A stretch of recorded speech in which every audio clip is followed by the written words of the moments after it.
Greetings from the road. It's a beautiful March afternoon on a Sunday, mid-afternoon. I'm here in Waverly, Kansas, out in the middle of nowhere, literally.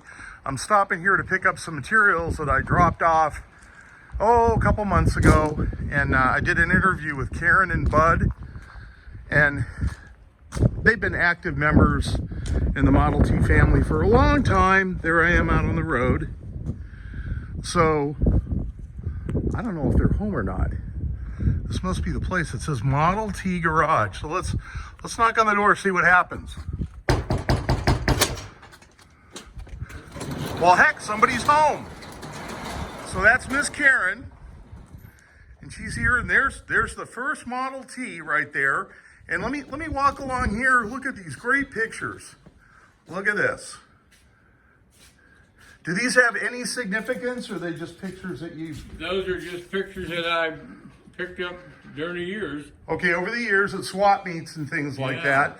And we're going to come down here and... Now, Karen was into Cushman scooters. That's how you guys met, right? Yeah, that's how we met. And where was that Cushman meet at, that you met at? McPherson. First one was McPherson. McPherson, we're talking McPherson, Kansas, right. Where they have the college, and we're going to come over here, and so we've got some Cushmans here. And is that you, Karen? Yeah, that's the Cushman Highlander that I qualified, got my motorcycle license riding that one. Wow. So what year did you guys meet? Oh, 2010. So this is the 2011 meet. Yeah. In Hutchinson. Right. And we got a bumper there. We got some stuff. So we're going to start over here on this wonderful car, and Bud's going to tell us about this car. Let me walk around here and get a shot here. Let me just do a walk around, because this would almost be, I guess it's a speedster, Bud? Yeah, it was put together as a 1921 speedster. That was a 21 speedster, That okay. was used in the Mary White movie. Mary White movie. Which was the daughter of William Allen White, a Pulitzer Prize winner, statesman, and editor of the Emporia Gazette. Emporia, Kansas. Mm-hmm. Now, where did they film that movie? In the Emporia area. Really? So it was filmed on location for authenticity. So how did you come by to acquire this car? I found this car and two others in the museum. Really? Council Grove, yeah. You found this in Council Grove? Yeah. Is that in Iowa? No. Oh, Kansas. Council Grove, On Kansas. Highway 56. Okay, so it was in this little museum. Was this a public museum? Oh, yeah. Okay, and were they for sale? Not initially. Okay. They got talked into it.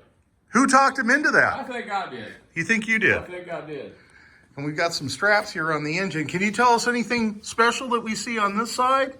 Not really, except it's got a modern distributor and a 12-volt alternator. Okay. And it's got a very unique air cleaner there. Right, I like that. And it's paper.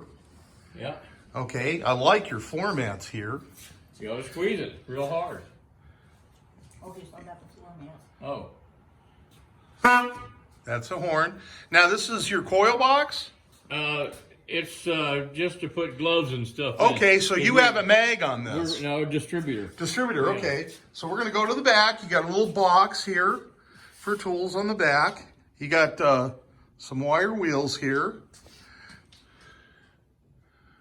Okay, and this is the club that you're part of, the East Central Kansas Tees. That's exactly right. Okay, and you got the strobe light here. Now, there's a reason for that. Okay, what's the reason for the strobe light? Well, we were in a horrific wreck 3 years ago. You told me about In that. our 26 coupe. Right, We got rear-ended. right, And the idea was that people don't see us. right. So anytime I see anybody behind me in a modern car, I put that strobe light on. You know what? That's a hell of a good idea. And you folks out there, I've never heard of anyone doing this, but I guess because it's orange, it's a warning light. Yeah. And the cops never give you a hard time. No. So is this like an LED strobe type? It can be seen. It runs off a 12 volt and it rotates. But you can see it a hell of a long way yeah. away.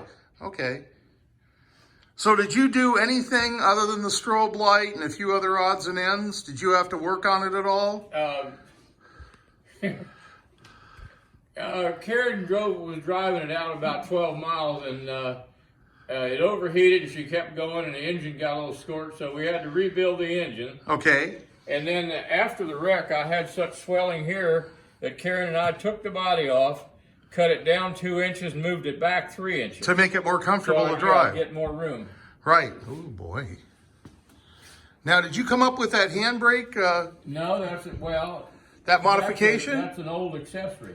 That's an old period accessory. Yeah. And you can reach it a whole lot easier than trying to crawl underneath her and reach something else. Okay. Now, this car over here. How long have you had this car for? We've had this 3 years. Probably about 5. About 5 years. Thank goodness Karen's here, because Bud doesn't know what the hell is going on. Karen, if I did a quiz right now and I asked Bud when he got married, do you think he would get it right the year? Yeah, he would. Okay, he would. I think okay. I probably told you the wrong year that we met, because we met in 2006. 2006. Even I goofed up on that one. Okay, all right. So now you've had this car like 5 years. Now, where did you guys get this car? This was a barn find, and we found it. A dealer had it down in Chanute, Kansas. Now, you say a dealer. Were you talking about a full-fledged retail car dealer? Yeah. He mainly sold used vehicles. Okay. I don't know if he bought them at an auction and then maybe. So was this on like a normal retail car lot? Yeah. So he sold everything. How did you find out about this for sale? He called me up a year ahead of time before we bought it, asked me if I was interested in a Model A. Oh boy, that's beautiful. He knew where it was. Right. And so a year later, I called him, asked him if he still had it. He said it's around here somewhere. So Karen and I went down and got it and drove it, and it was very loose. Right. So we've rebuilt the running gear from one end to the other. Really? Now, does this have anything in the way of a Ruckstol or Rocky Mountain brakes? No. It's just a stock. Model A this is a Model A. Right. And it has mechanical brakes and all. Oh, okay. This is a Model A. So is this a 31? It's a 29 Briggs. 29 Briggs. Yeah. Briggs motor? No, Briggs body. Briggs body. That's why I didn't recognize the body. It kind of looks like a T. It doesn't really look like an A. They are. Yeah. You need to check out the license plate on this, Jim. Do you have it on the front too, or just the It's back? on the back. Okay, let's come around.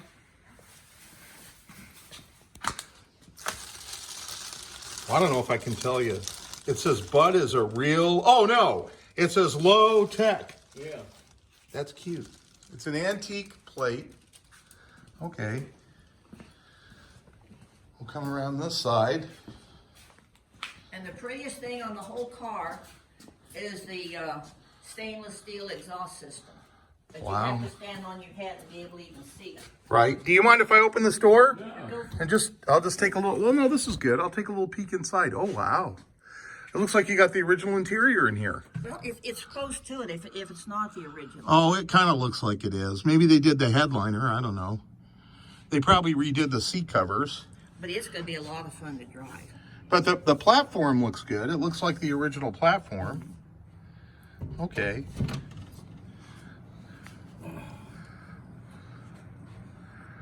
We went all through this, Jim. This transmission, we sent to Mitchell Engineering, and it's all synchronized, new bearings.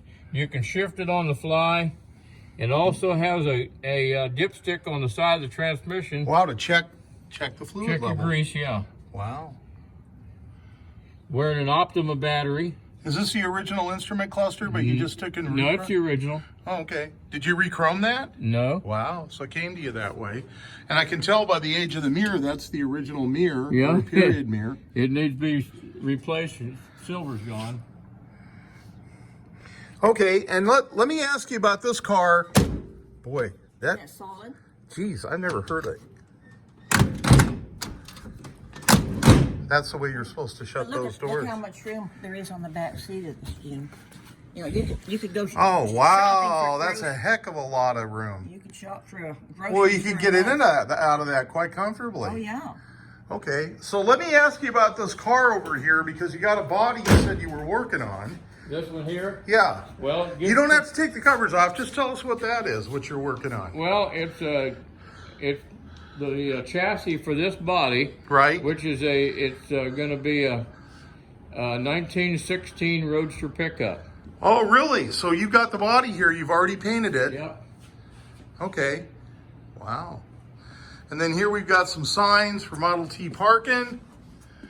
We got some signs with you and the club working on things. Yeah.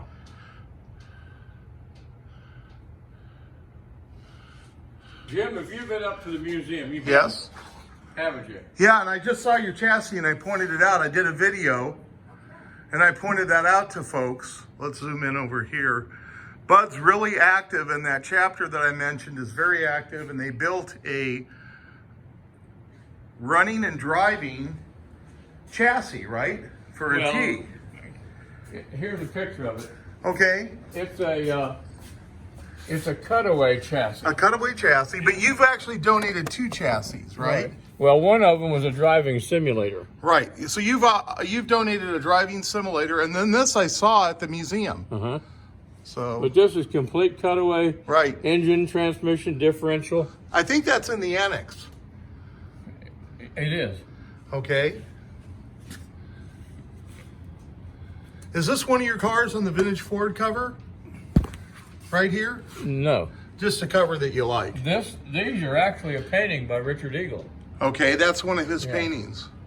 Now this is this car here. When I first got it, it had a monocle.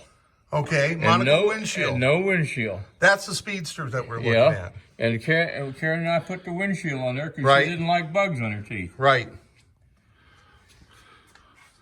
Okay, so this is their garage. I'm going to show you some more pictures here. And then we're almost on 12 minutes, so I'm going to wrap it up. And do you guys have any tours coming up that you know of? Well, not really. We're kind of between a rock and a hard place on the tour, not knowing what's going to be open because of the virus. It's still messing us up. Right. And hopefully one of these days we can get out and drive them till the wheels fall off. That's and they right. never That's the lost car one. we were in a wreck with. This one right Yeah, here. 26 coupe. And it's no longer with us. No. And this picture down here is some of our club members as we were building that cutaway chassis. Wow. And that's one, you can see that cutaway chassis, folks, on display at the Model T Ford Club of America. It's in the annex. Watch for a video. I'm going to repost my interview that I did with them at the request of a friend of theirs that stopped by, so that'll be within close proximity of this one. I hope everybody's having a good Sunday out there. I'm going to wrap it up, and I'm heading down the road after this interview. Thanks, folks. Anything you folks want to say to people out there that are interested?